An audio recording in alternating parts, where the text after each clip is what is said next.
when the world stopped carrying cash, a couple of years ago, and we were thrown forward probably 15 years towards the cashless society. But there was nothing that would allow them to receive tips, or payments for services very easily.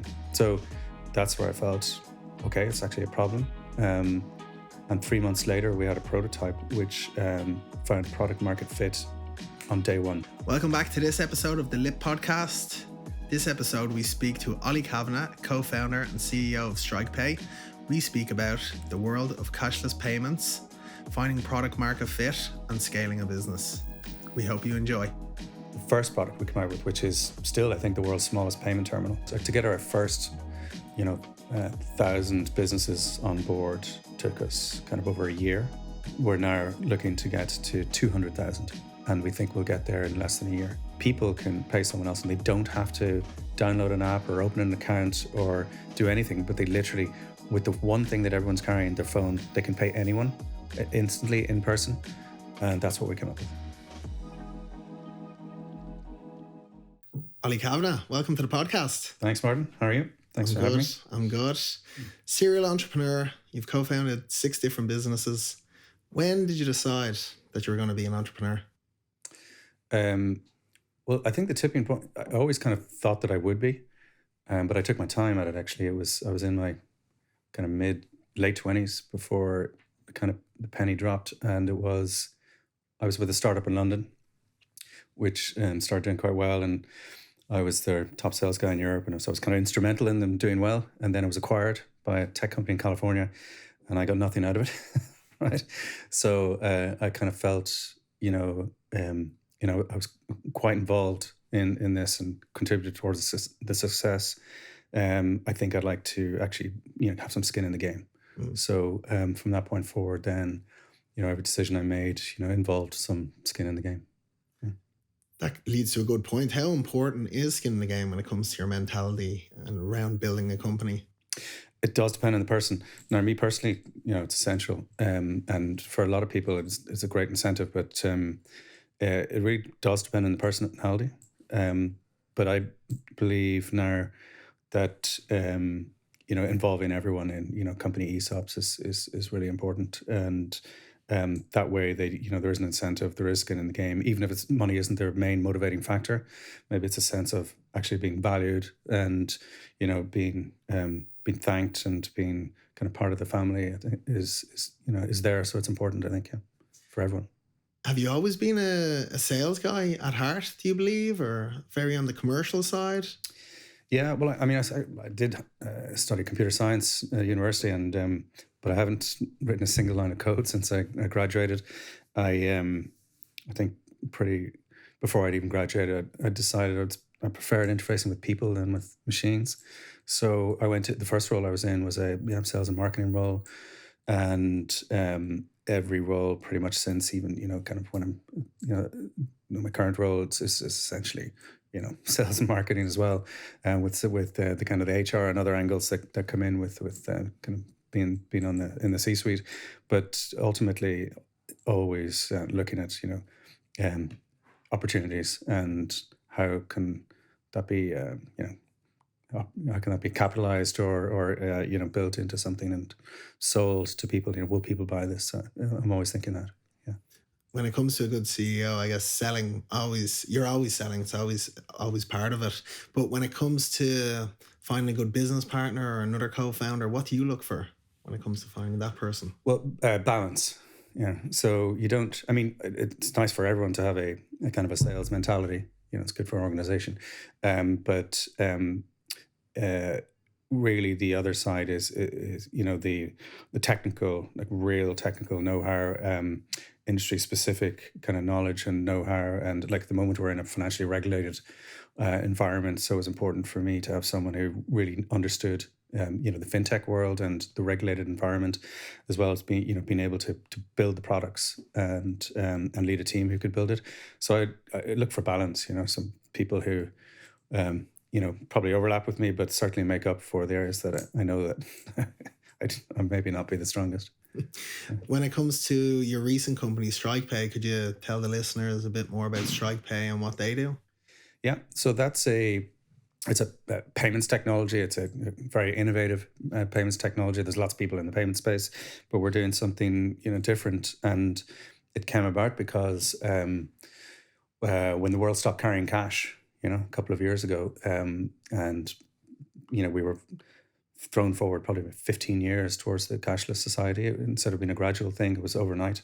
And I noticed it after 10 days into the first full lockdown. I wasn't carrying any cash, and then I even stopped carrying my debit card, credit card, even my driver's license. I just had a picture of it. Just everything was on my phone, and and then I noticed really quickly that there were a whole bunch of occasions where I wanted to give someone money and I couldn't actually, because I had no cash. They didn't have a payment terminal, and they're not. And by and large, there were kind of people who wouldn't be carrying a payment terminal. So it might have been a delivery person, a courier or a barista or something. And I saw that they weren't being offered anything by, the big guys, the big payment companies. Probably don't need to name them, but there was nothing that would allow them to receive tips, or payments for services very easily. So that's where I felt, okay, it's actually a problem. And just on the tipping side alone, I had a look at the UK, US, Ireland, and calculated around about 60 million people were affected.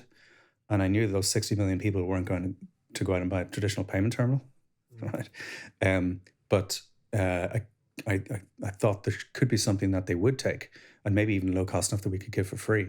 And that's what happened, actually. Fast forward, so I met my co-founder who, brought that other skill set that I didn't have, in terms of actually building the product quite quickly, rapidly prototyping in-house. And 3 months later, we had a prototype which found product market fit on day one. Like literally the day we gave it to people, we were increasing their incomes. And we knew we were really onto something then. You mentioned product market fit, and when growing building a company, there is two sides. There's the product market fit and then the scaling. What do you find more difficult?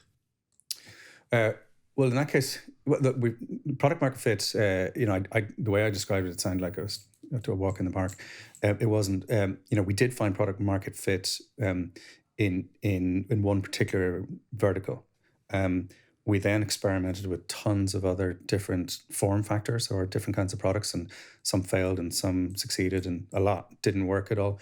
So the product market fit side was actually a fun exercise. Because we were basically inventing things, kind of thinking, what would people tap on with their phone? And some things that we thought people would tap on, turns out they actually didn't, because they didn't believe it was a payment terminal, because it didn't look like, the kind that you see in a shop.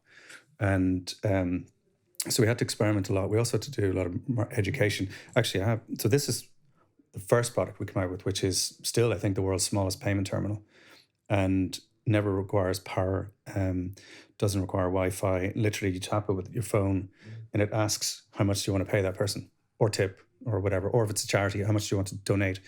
And so it's also an instant payment terminal, in that we can ship out millions of these, and they're inactive or unclaimed. And the first person that taps it with their phone is asked, would you like to claim this? They claim it. It's locked to them forever.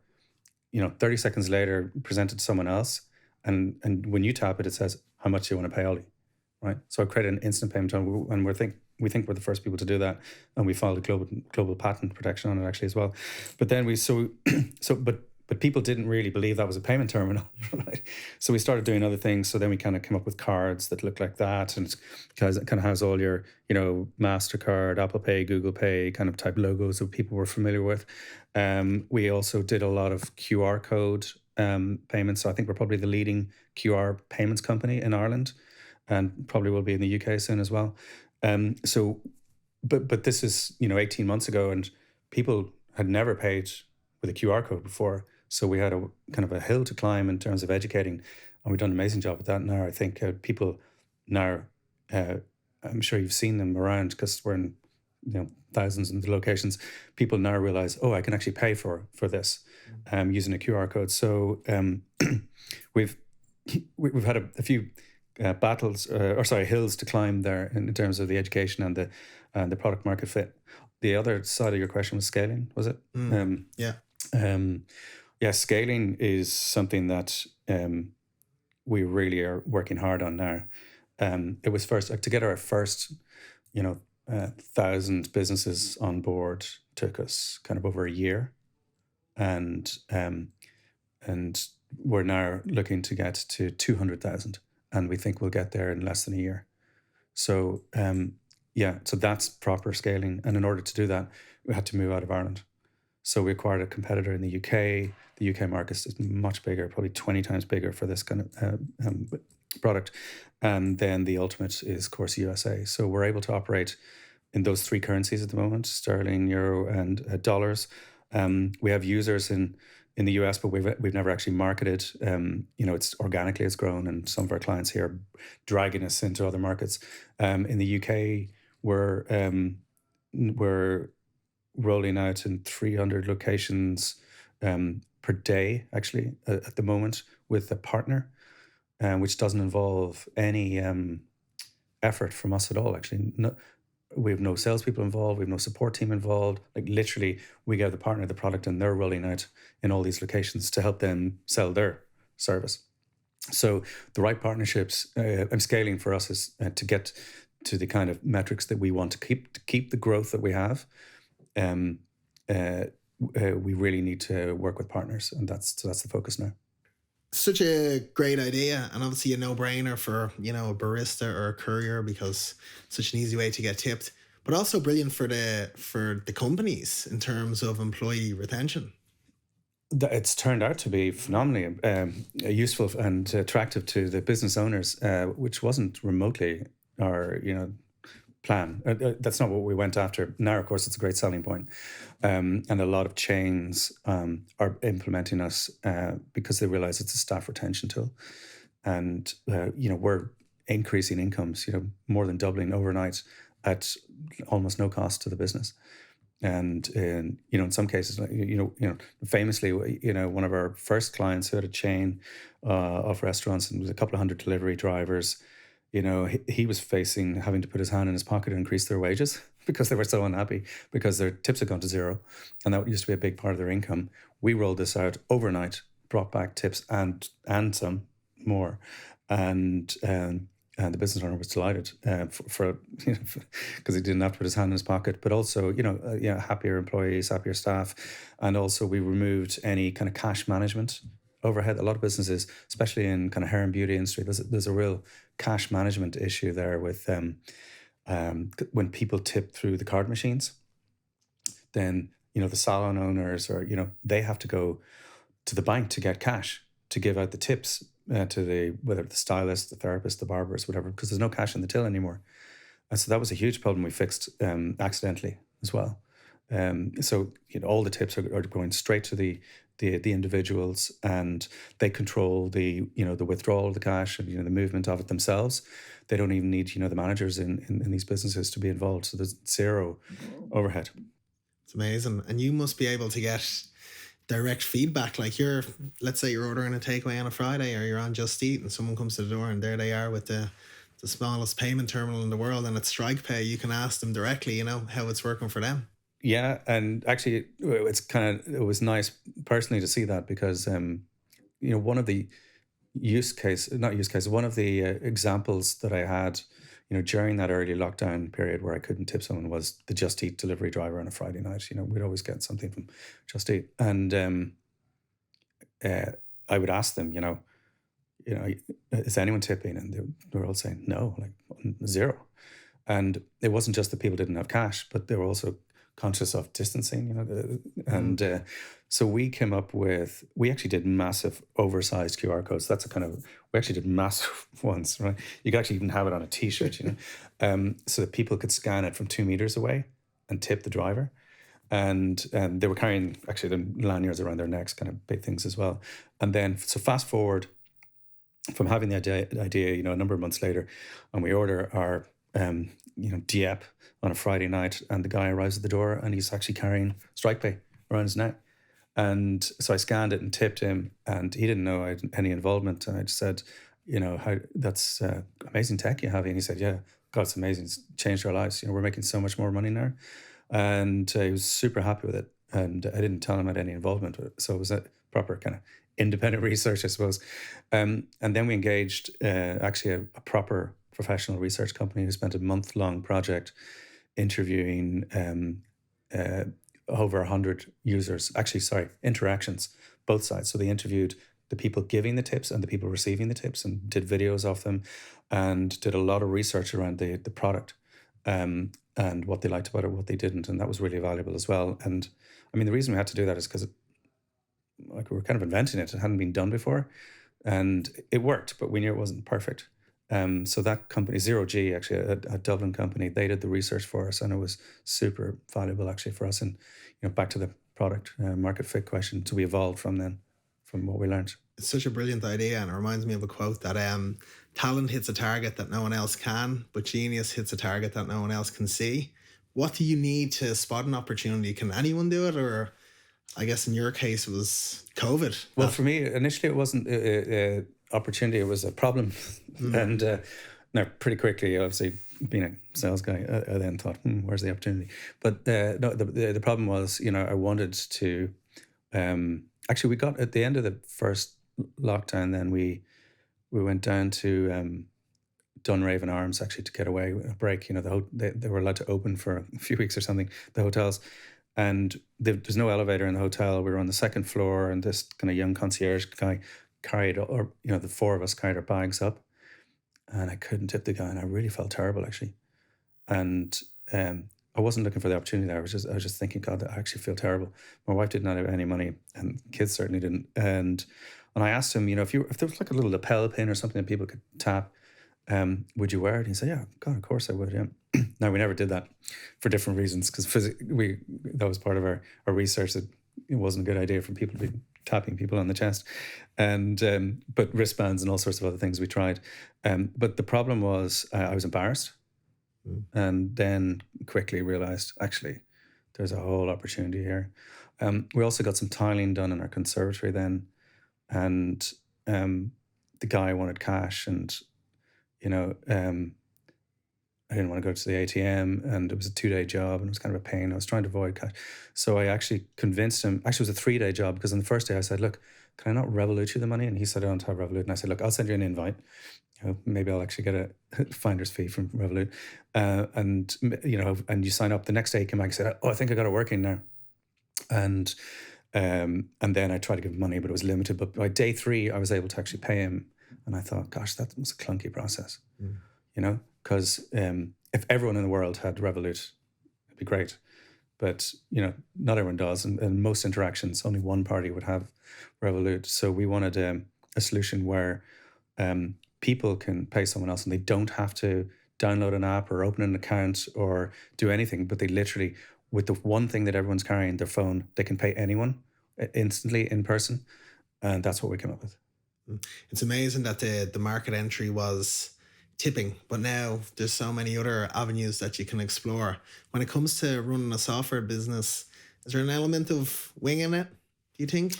Yeah, there was definitely some winging it, especially in the first year when everything was new, and people were kind of wondering, like, what the hell is this yoke that is there with the StrikePay logo on it? And we were putting it in all sorts of places. Like we put on with a few world firsts. So we had the world's first candle shrine in church, where you could actually scan or tap your phone to light a candle. Now, it wouldn't light the candle for you; it would charge you €1 or whatever, and then you could go and light your 2 candles. And now we're in like tons of churches doing that. And we had a number of world's first. I mean, the delivery thing was delivery driver was a world first. The kind of the barista thing was a world first. We had. We have delivery drivers for IKEA now in the UK. When you order furniture from IKEA, you pay for it through the website, but it asks you, do you want it assembled when it arrives? So, and that's a cash transaction between the driver, the delivery person, and the homeowner. And that was a real problem, because people didn't have cash, or cash would go missing, and all sorts of issues. And the drivers then become robbery targets because they're carrying around cash. So they now use us at the door when if you are getting assembled. The minimum charge is £85, and that's how they pay. Actually, the driver goes, "Yeah, that's how you pay. Scan it." And so with lots of interactions now, I think we've been the first to introduce it. And as I said, some have worked and some haven't, and we're scaling the ones that work.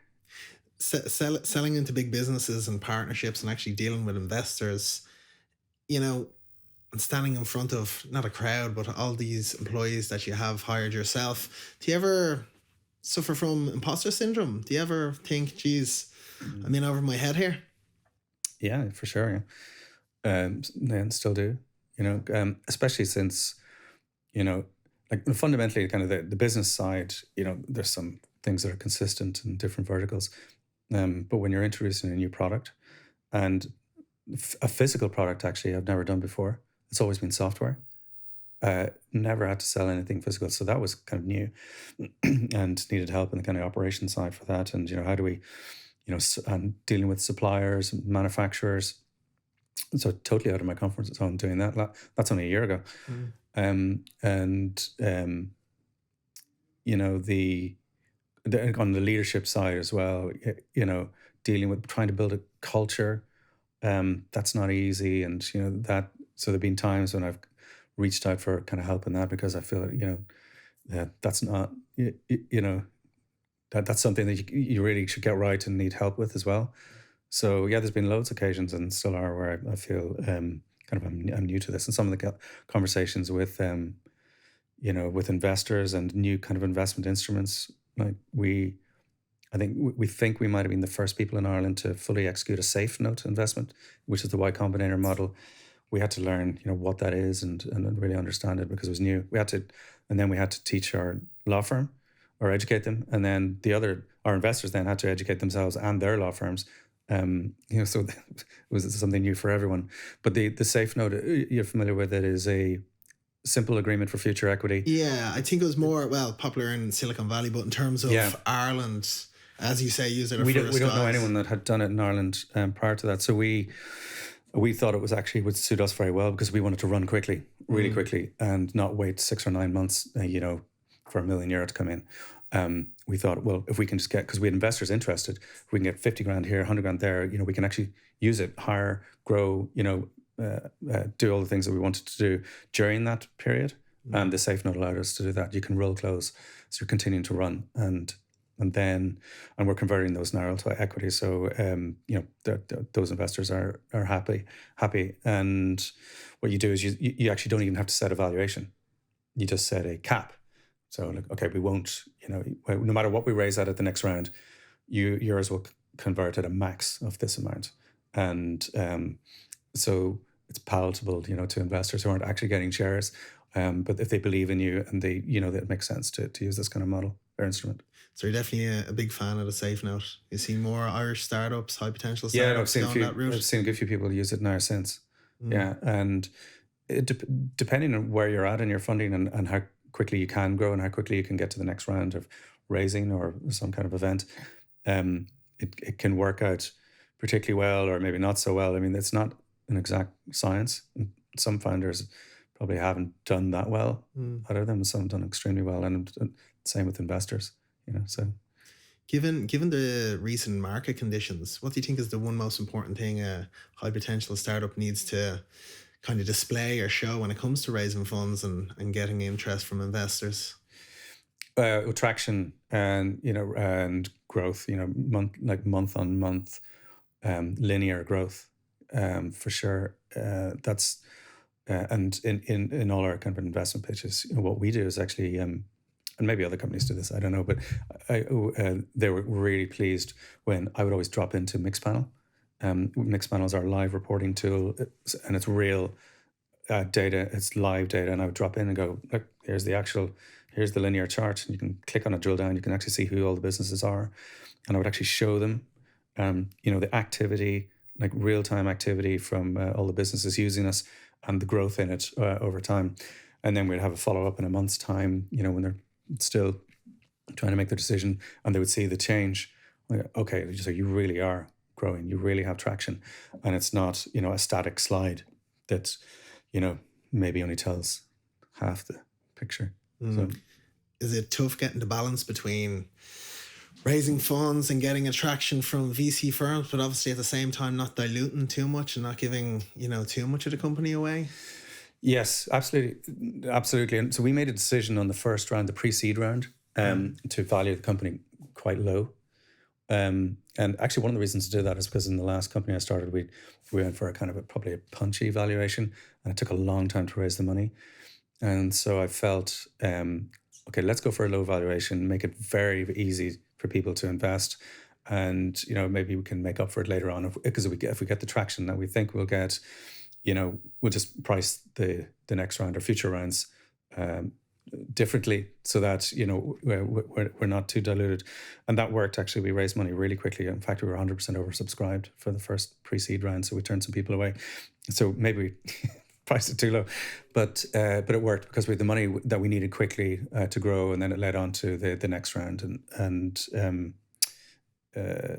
then here we are today. Yeah. Do you feel like some of the kind of recent valuations, or probably in the last 24 months, have been slightly inflated? The ones we've seen. Well, that's what the market seems to think about payment tech companies. Yeah. So most of the people in our space have kind of had, repriced. 30-40% kind of drops. So yes, that has impacted us in our investor talks as well. They kind of assuming that we should do the same. Yeah. But when it comes to, you mentioned obviously scaling and growing, but what qualities do you look for when investing people and finding the right people to bring on the journey with you? Well, okay, there's a few things. One is, because I've made this mistake actually, is hire people who either have worked for a startup or have never worked for an institution, right? Because the mindset is so different. It's kind of impossible to bring in someone who's maybe worked for kind of 10 or 12 years in a traditional bank, for instance, and bring them into a fintech startup. It's a very difficult transition. So I look for people who are willing to wear multiple hats, are willing to work without every procedure and regulation kind of set down in 10 volumes of kind of folders, because a lot of people are like that and they need that, and that's fine, and they should probably go and work for a traditional bank or something. So I look for people who have the mindset that they are willing to roll up the sleeves, work in all, wear many hats, which I've had to and still do, and are proactive and don't need to be managed. Now, obviously, you've got to do a certain amount of management, but you really want people who don't need to be managed. And that, I think, is the most important thing. And the other thing, now we've hired quite quickly, so we're kind of broken this rule a bit, but, hire slowly and really, make sure you get the right people. So by and large, we're being kind of lucky enough there. But even when you're trying to scale quickly, you try to avoid the temptation to hire quickly. Yeah. What do they say? Hire slowly, fire fast. Yeah. Yeah. In business, conflict it's inevitable. How do you deal with the inevitable conflict that comes with it? Conflict in what sense? Just internally? within business, within disagreements, whether it's with employees, with partners, with investors. Yeah. Well, we kind of have, we do try to give as much autonomy as possible to the team and let them make mistakes, well, within reason. And try not to be too hands-on. I mean, there were stages earlier on in our journey when we were probably a bit too hands-on, a bit too micromanagey, because we're just, I suppose we're kind of nervous that we didn't 100% know what was going to work and what wasn't, because it's a new space. But building that trust and letting people, make the mistakes, not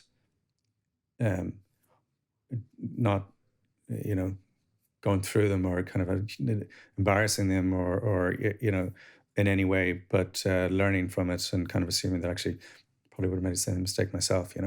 So dealing with the conflict in that way. What if I was in that situation? What way would I like this handled? I know that I made a mistake, and kind of putting myself in their shoes. Yeah, I guess letting people learn from their mistakes is so important. But what's the hardest lesson you've learned within your time in business? Could you pinpoint it? Um, in over time Yeah. is probably actually what I kind of touched on it earlier is actually kind of hiring people who really can't cope with working in a fly by the seat of your pants startup where there's a lot of experimentation going on and you don't know all the rules. And that's probably the biggest mistake I've made, is that hiring people that actually cannot fit into that role, because if you don't let them go, they're actually going to leave themselves fairly quickly in the next few months, and you've wasted a lot of time and money and wasted opportunity on that as well. So it's, you're the expert at this, so it's really so important, just to have the right fit to the right people, the right mindset. 100%. And being a founder, being a CEO of a company, you have so many kind of plates to spin at one time. Do you ever switch off, or how do you switch off? I don't actually. So even, except my kids make me switch off actually. So there are certain times when I actually have to put the phone on silent, and but I have, my Slack is kind of 24/7, and so I can see everything, and support, and sign-ups and payments, and there've been a few milestones actually where I've had to mute some channels, which is really nice. And I remember, in the very beginning, when the tips come through, get Slack push, and I remember thinking, I'm looking forward to turning off that channel, and that actually happened super quickly. And then with a separate channel, which was GBP tips, sterling tips. And then I remember thinking the same again, God, I can't wait to have to mute that channel. And then of course that came. And then payment. So that was tips, and then there was payments, and then donations. And so all of those channels now I've had to mute, because it was, my phone would sound like a cricket, And so that's good. But then there's, there's certain other channels that I've got to keep open. So I do find it difficult to switch off, on it's Saturday and Sunday, and I'm still kind of opening. I'm opening Mixpanel, just saying, okay, what's the live, where are we at in terms of GMV today, which is GMV is our volume transactions, or gross merchant value. So where are we in terms of GMV for tips? Where are we for in sterling, in payments and donations, and constantly tracking that. And the reason for that is because not to say what's not working, it's because quite often we say, oh, wow, what's going on there? Mm-hmm. And I'll find out that there's some event on that we didn't even know about, and all of a sudden, well, they raised 20 grand. Like, okay, brilliant. So, and if that's kind of charity events, but also we see, actually in the beginning it was really interesting. We had probably about 400 or 500 hair salons on board, and the stylists were getting kind of anywhere between €5 and €15 tips. And then I noticed in the tipping channel on Slack, some of them were getting like 150, 200, €250 tips. And I realized that's not a tip. What's going on here? And so we kind of reached out to some of these people, and they said, oh, I realize it's just a payment terminal. So I'm putting all my payments through it now. So these may be independent hairdressers or colorists who would be going to people's homes, and they say, oh, just put the full thing through there. And so we adapted the product so it wasn't like, how much would you like to tip? €150. Like, how much would you like to pay Maria, or whatever it is? And then there was another girl I noticed, she was getting kind of regular €150, €250 payments on Saturdays and Sundays. And she was a landscape gardener on weekends. And so I noticed that by kind of monitoring these channels, and by not switching off at weekends, I could see that. And then I realized, okay, that's in your vertical. Let's go after landscape gardeners. They clearly, can use our product. Oh, brilliant. Yeah. So the advice is don't switch off. Yeah. I'm surprised that your wife has been like, give me that phone, I'm putting it in a drawer Saturday, well, Sunday. Actually, Yeah, well, there's advice to myself, and then there's advice to the team. Yeah.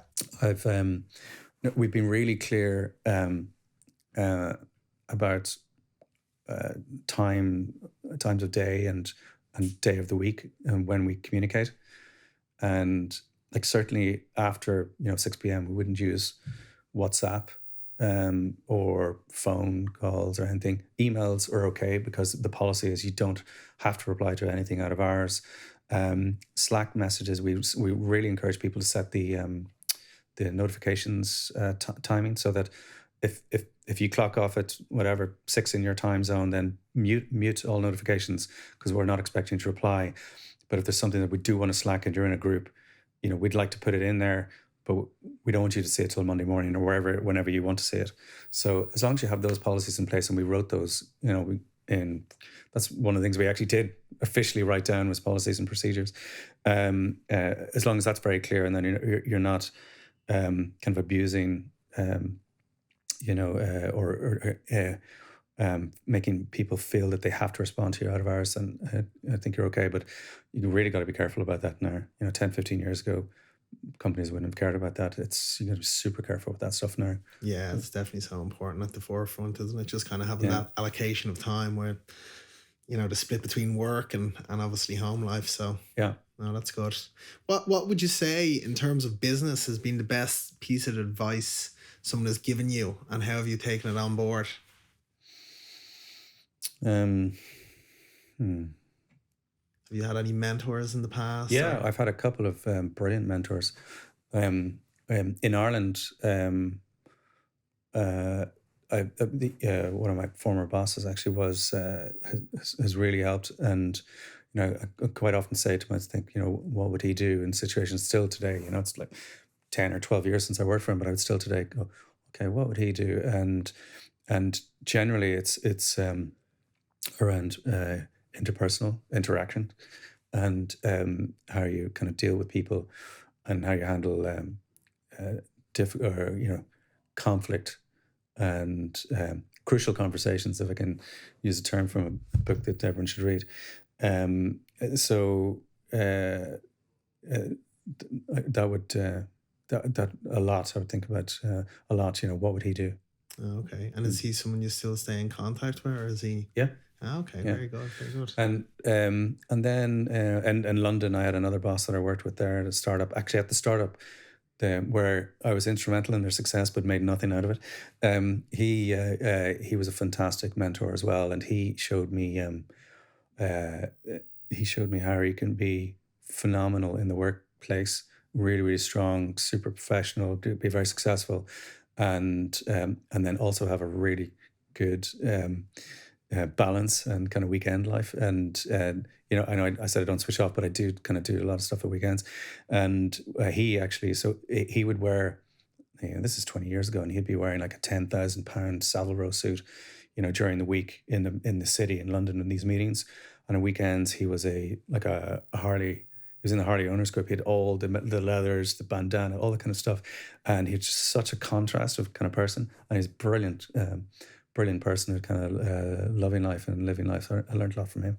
Yeah, no, that's brilliant. I think, there is a fine line, isn't it? A lot of people kind of let their maybe personal life slip into their business life, or into how they conduct themselves in work. So it's all about having that.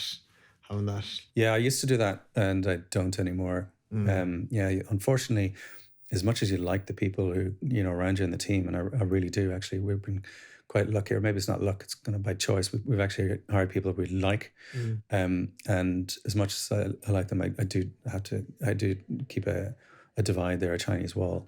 And in previous companies I didn't, and became very socially kind of involved, probably too much so with some of the team. But now I kind of realize it's unfortunately, as much as you want to be closer friends with them socially, you can't really to the extent that you'd like. It takes time, doesn't it, and experience for a lot of people to learn that. What have you learned about yourself since founding so many different businesses? That I've learned that if I love something, if I find it interesting, I'll work much harder. And when I've some skin in the game, as I put it earlier. I will work much harder. In previous kind of companies where I didn't really believe in the product, okay, it's just some kind of software product. I wasn't, I'd make my numbers, kind of, but I wouldn't really put that much into going above and beyond, because I didn't really think it was that sexy a product.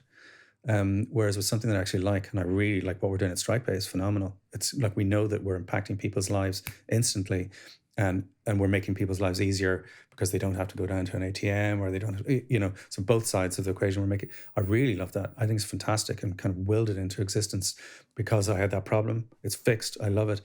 So I work way harder now because I actually like the problem that we're fixing. So I learned that if I don't think it's a sexy product, I'm going to struggle to have the motivation to sell it. Yeah.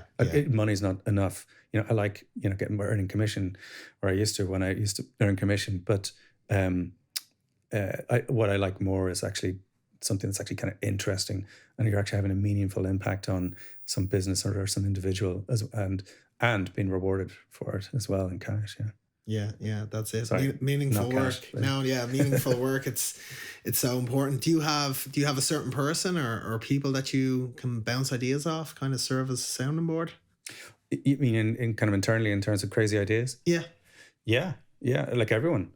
And actually that's another thing that I learned as well, kind of the hard way, is that you got to be really careful when you're bouncing ideas off the team, of the employees, because they misinterpret it as we're going in a new direction. Right? And that's happened even recently in Strike, that I've said, what if we did this, and it was just a crazy idea that I just wanted some feedback. And then the next thing I kind of hear from one of the managers, oh no, he's off selling this now because you told him he thought that's the new direction we're going. And I realized, wow, I have to change how I word things. I didn't mean that's a new vertical we have to go after. It was just a crazy idea. Would it work? And that one did, but that was lucky because there was a good chance that it wouldn't, and he would have gone off and kind of wasted time kind of focusing on it. So, but I bounce ideas of everyone, but I caveat it with, don't do anything about this. I just want your feedback. Do you think it's a stupid idea, or it actually might work? If it is, then we'll put some money into designing a product to work in that environment. Yeah, it's so important to prioritize. As you say, you kind of say one thing and it's just an idea, and then next thing someone goes off and spends a week or two working on it, and you're like, that's not what I meant. I just meant, what do you think of this idea? Yeah, that's exactly what happened. Yeah. And so what's next for StrikePay? What's the plans for the future? Well, now we're focusing on bigger markets because we're market leader in what we do in Ireland, and if we can replicate that in the UK and the US and some other European countries, we can operate now in 27 European countries, plus the UK. And there's low-hanging fruit there because there's not that much competition actually in a lot of the markets. There's some good competition in some of the markets, and actually there's probably more potential for synergy and partnership there than competing head to head.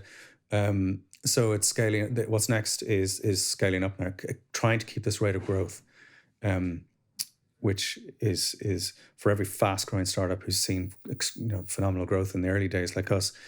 That is the challenge. How do you keep this up? And where do you go, and who do you partner with? That's what's next. Yeah. Keeping that momentum is so important, isn't it? Yeah. Before we wrap up the show, we always go through a couple of quick fire questions. So just say the first thing that comes to your head. Are they compulsory? So first one we'll go with, what's the most important risk you took and why? Oh, quitting my job, quitting like a nice, well-paid job and with young children. And the reason I did is because I really believed in the problem and the opportunity, and I couldn't have done it without the support of a kind of a pretty cool, amazing wife. But that was a big risk, and most, not in my 20s anymore, kind of, where you would do it really almost automatically without thinking.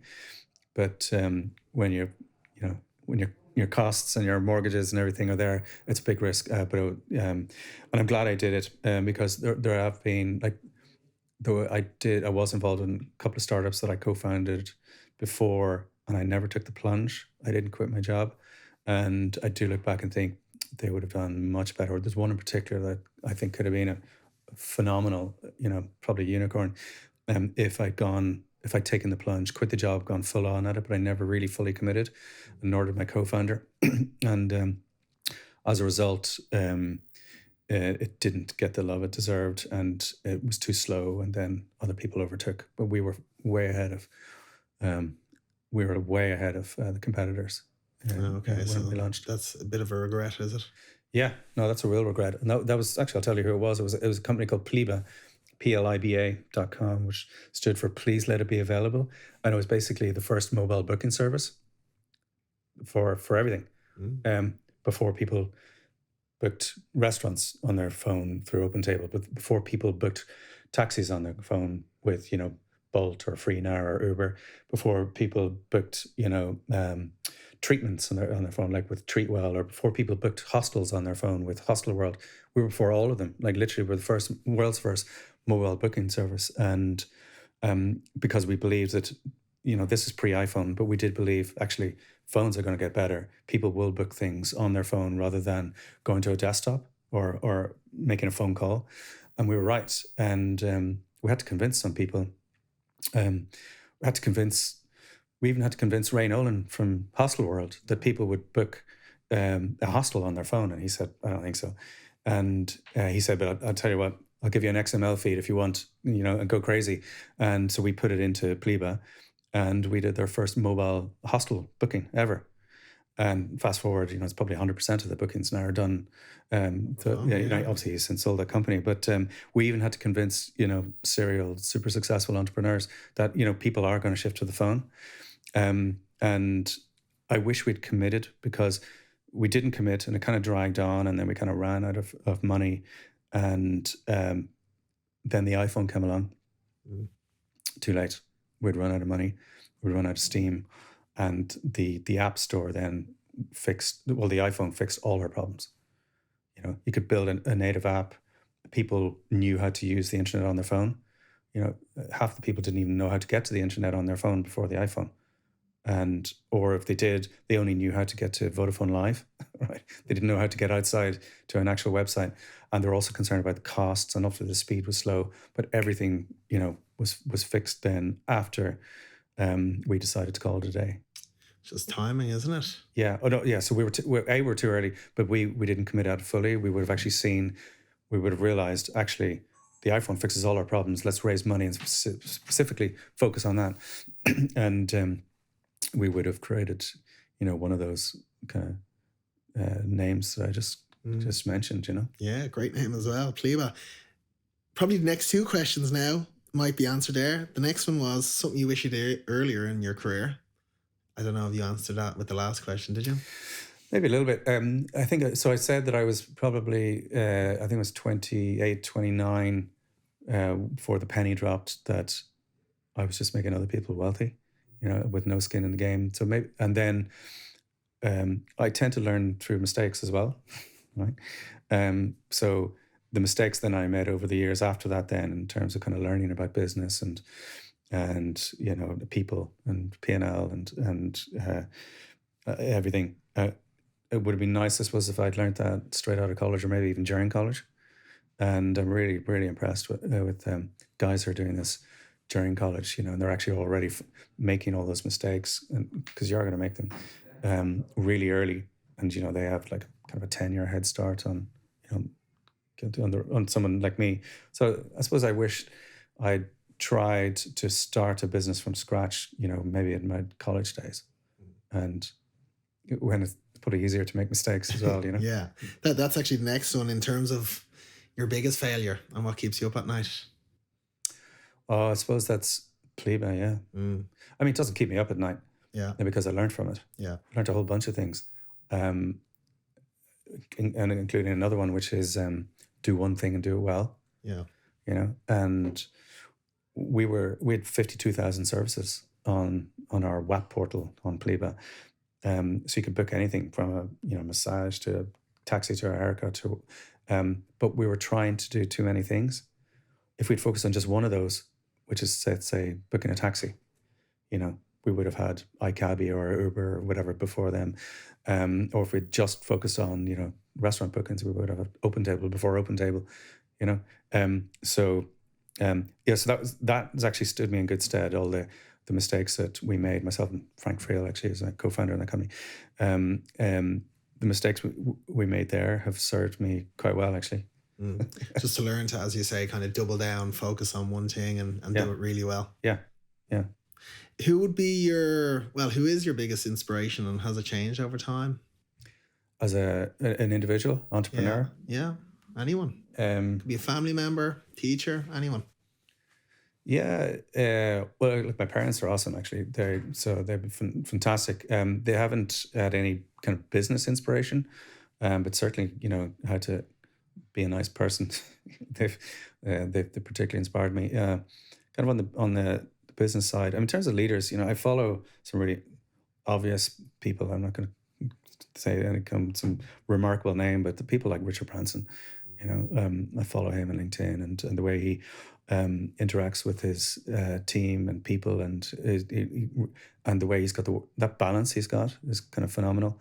And his books, I'm really inspired by the way he's able to see opportunities and try and fail. And he talks about his failures. Actually, you should read his books. He talks that was the a lot next about question, actually. if there was one book that you've read or you've watched that has changed your life, would it be one of the Richard Branson books? No, actually, go back earlier than that. When I was 18, I think first year university, my flatmate Tim, his mum was a super successful business person, and Tim had no interest in business, but she could see that I did, and she said to me, "Go and read this book. It's the best thing I ever did. I read it when I was your age, and it's got a really cheesy title, but you've probably heard of it. It's Dale Carnegie's How to Win Friends and Influence People." Yeah. Horrible title. I never liked it, and because it sounds different than what it is, but what it does teach you is about those human interactions and how do you work with people, and learning from your mistakes, and how to find win-win situations. So when I'm trying to sell to you, it's not about me winning the sale and you kind of losing, by having to give me money. It's about, me giving you something that's actually going to make your job easier or your life better, and which plays into what I was saying earlier about, I'm much better at selling products where I know that actually it's a win-win, and you're getting real value from it. So that book, as bad as the title is, when I read it as an 18, I've started rereading it again actually recently. Okay. And it was written 80 years ago or something. Yeah, it's been a bestseller since yeah. And there's a new version which is How to Win Friends and Influence People in the Digital Age. The digital age. So it's bringing in, kind of LinkedIn and social media and this kind of stuff, and how that plays into how you interact with people and how you find those joint mutually beneficial kind of outcomes. So important to we'll read 1,000 books over a lifetime you can, but there's only the few that kind of reach you and kind of change you, and it's a good idea to every year to reread those books, like that book you just mentioned, because that's probably the one that's had the biggest effect on your life. I find myself business it's at the point now it's unconscious where I'm kind of using some of the things that Dale Carnegie talked about. I still kind of all these years later. When we wrap up the show, we usually do like a pass the ball. Who would you like to see next on the podcast? Is there any great technology leader or entrepreneur, Irish, global? Could be anyone. Okay, why not the one I mentioned earlier? Actually, Ryan Nolan. Yeah. You know who I'm talking about, yeah? Yeah. So he'd be a great guy to have on there. I'd love to pick his mind. I've pitched to him a couple of times for investment. He's never followed through. He's never invested, but it's not to say I won't pitch to him again. But what he's done is phenomenal in several companies in a row, and he really spots the opportunity. And I think he'd be a good guy. Maybe ask him. Will I drop your name? No. We'll ask him. Does he feel that I was right about people moving to the mobile booking? Kind of hostels. That would have been at the time of web reservations, wasn't it? And then it obviously it's 2006. Yeah. So pre-iPhone, and they had zero bookings from anything other than a desktop, you know. Yeah. And I don't know, hopefully maybe I influenced some of his decisions after he could see mobile bookings coming through Pliva. Yeah. Well, if he does come on, that'll be one of the first questions. That did you actually think people would just stick to desktop when it came to booking hostels rather than phone? But I think that's been proven now. Yeah. But look, it was great having you on the podcast. Thanks so much for coming on. Real pleasure. Thanks a lot, man. It's been an inspiring story, and I think any future entrepreneur out there listening will kind of listen to your story and how you've taken the leap of faith and learn a lot from it. So thanks again. I hope so. Thanks, man. Cheers. Okay.